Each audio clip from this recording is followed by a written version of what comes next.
Hello guys and welcome to Painting Panzers. Today we've got another collaboration video with AK Interactive. We're going to be taking a look at some decal setting solutions. So one was going to help you adhere the decal to the surface and the other one's going to help it adhere to some rough surfaces. But we'll look at all of that in a minute.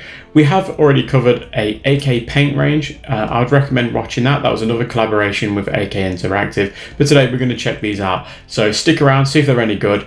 I'll give you a little hint, they are very good. So as you can see, they come in two small little paint bottle sizes that you'd get from your typical AK Interactive paints. They retail at €3 each, or $2.95 to be specific. So it's a real bargain when compared to how much of this you're actually going to use. You're going to use a drop at a time. So yeah, they're going to last very long and they are really, really cheap. Now the test model I'm going to be using today is a 172 Tabletop Workshop Matilda Tank, and we're going to be using some aftermarket decals on this too. So to start off with, we're going to be using the decal setter, which increases decal adhesion. So basically we're going to apply some of this to the vehicle to make those decals stick to it a little bit nicer. Now, once you've got your vehicle ready, your decals cut to size, you can then apply this on with a brush. Now you can tell it almost looks like a varnish, like a gloss varnish going on.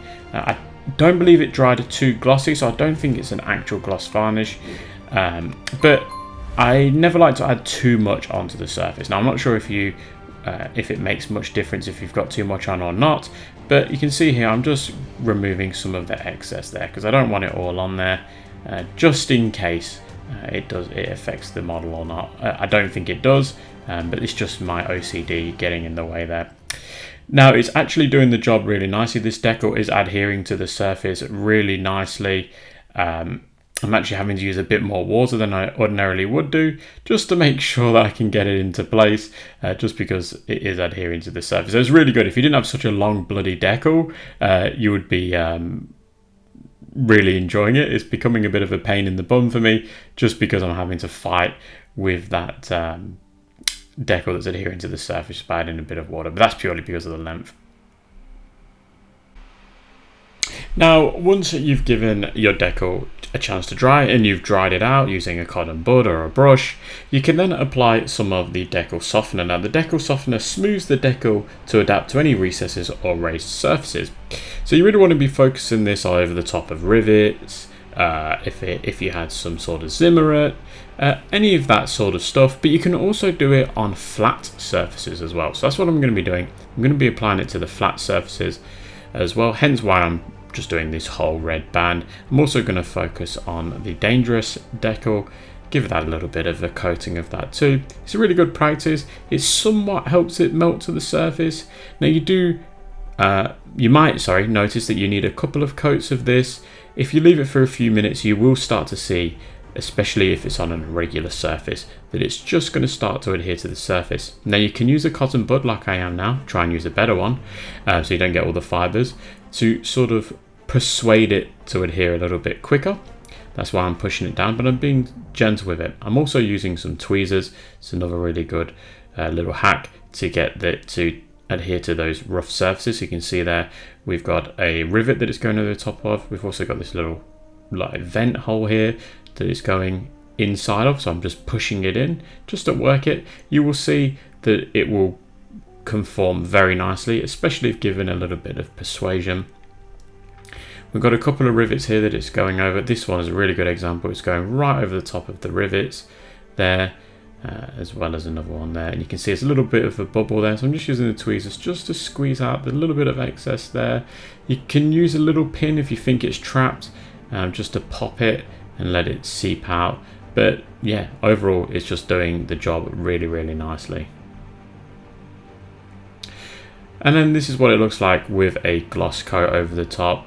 So it's come out really nicely. I don't know why I said come across. It's come out really nicely. There's not too much to it. You've got two applications here. They're really easy to put on. I've actually got another video where I explain a lot more in detail what each does, even though it's a different brand, so I would recommend watching that one. This is just a video to test them out and they're actually come out really nicely. Now don't be disheartened, your decals will look much better once you give it a matte varnish, but for now this is what it looks like before I do all the weathering. And here it is with that matte varnish. It's a little bit bright, but you can see with all those oil streaks and stuff, they're blending in really well. Those decals have come out perfectly well, going over the top of those rivets nicely, and that's just using 2 coats of that decal softener.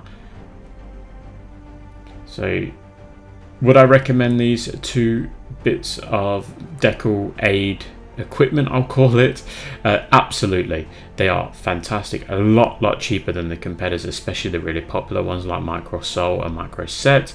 You're going to get years of use out of these unless you're doing 1 million vehicles in a year, and for €3 a pop, they're really good. The decal softener is particularly nice.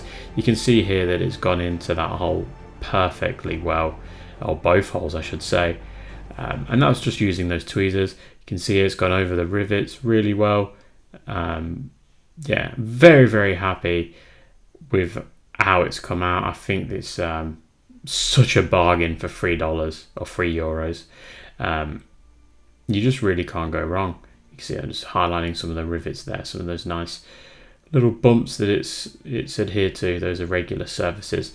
I will put it through its paces. I'll use it on Zimmer in the future, and we'll cover that when that time comes. But for now, I'm very happy with the results on my 1/72 scale Matilda.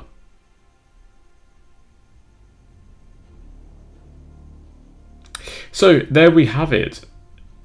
Are you going to be interested in grabbing yourself a set of these AK decal softeners and decal setting solutions or aids?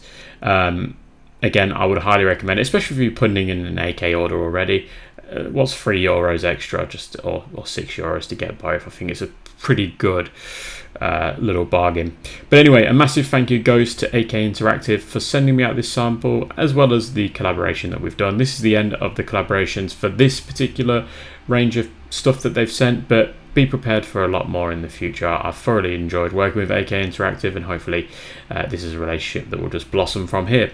But let me know in the comment section if you've enjoyed this video and if you're going to be grabbing yourself some. And until then, I will catch you at the next one.